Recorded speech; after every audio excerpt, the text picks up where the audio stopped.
Fanfic Corner, presented by Jennifer. Never Alone. Author unknown. Read by Jennifer. Zeb's snores filled the air as Ezra stared at the ceiling. He knew he should sleep. It had been a long day and his body was exhausted. But he just couldn't. Not now. The mission on Lothal had been a distraction throughout the day. But now there was nothing keeping Ezra from thinking about his parents. His parents, who he hadn't seen in over 7 years, and who he would never see again. In his mind, he knew they would have been proud of him, even if his message had sparked the flame that had killed them. But that knowledge didn't ease the pain in his chest. The night before, Kanan had been there with Ezra, and his presence had been a comfort, a reminder that Ezra wasn't alone. But now a loneliness settled over Ezra, and even the knowledge that Zeb was there didn't ease it. Pulling his legs close to his chest, Ezra tried to push away the thoughts, tried to focus on the successful mission. They'd gotten 3 new ships that would be vital to the rebellion. It was a step in the right direction, but even as he reminded himself of this, tears formed in his eyes.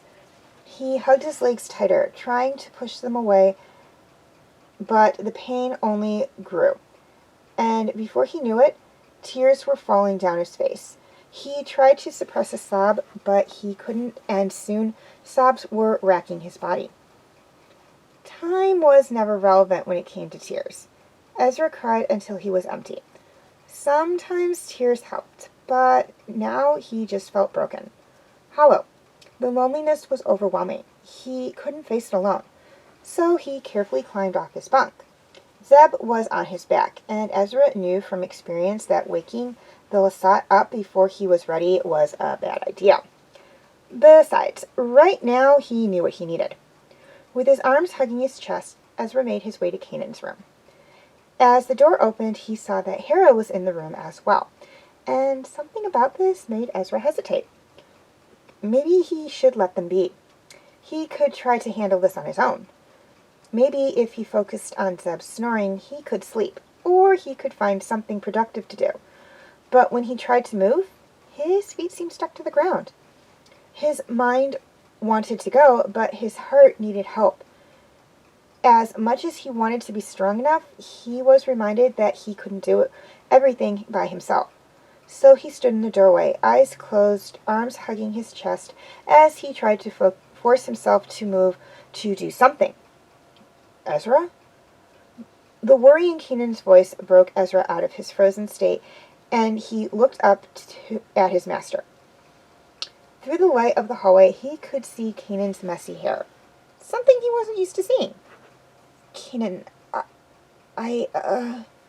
Ezra tried to say. He needed to explain himself, but his throat tightened and he hugged himself a little tighter. The noise must have woken Hera, because she quickly sat up, and upon seeing Ezra, the confusion on her face dissipated, only to be replaced by worry. Ezra, sweetheart, are you okay? She asked. Ezra started to nod, but the emptiness and pain still weighed on his chest, and he shook his head. He just wanted to be okay.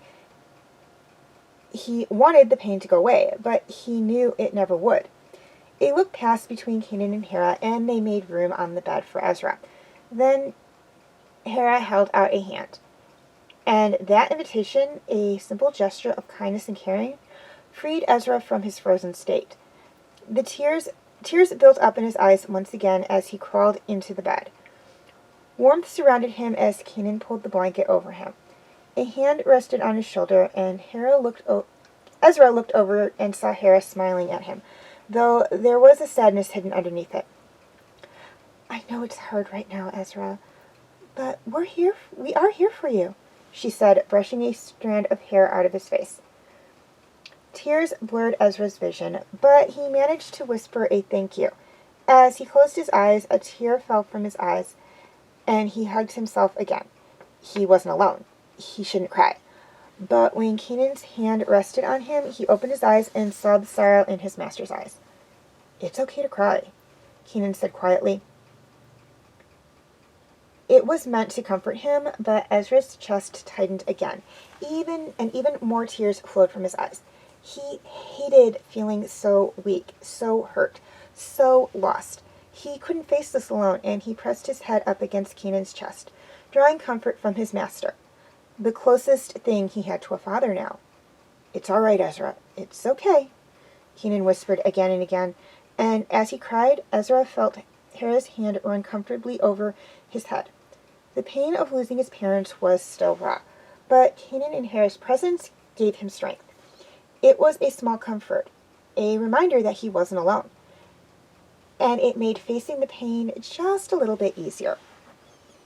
Ezra didn't know when he fell asleep, but as he was pulled from his dreamless sleep, he could tell something was different.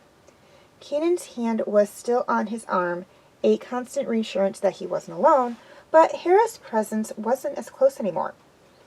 Carefully turning his head, Ezra saw that Sabine was sleeping next to him, her back to his, a peaceful smile on her face. Ezra couldn't hold back a frown as he burrowed back down into the comfort of the bed. What had caused Sabine to seek comfort too? She always seemed so strong, so put together. But there she was. Clearly, something had hurt her enough for her to seek comfort. Ezra had no clue what that could be. He may never know. But for some reason, the fact that even Sabine needed comfort gave him a sense of peace. No one was as put together as they seemed on the outside. No one was invincible. That's why you needed friends to help you, and a family to stick by you no matter what you went through. And Ezra had both. The Ghost crew may not be his real family, but they had been there for him through everything, and he knew they always would, no matter what.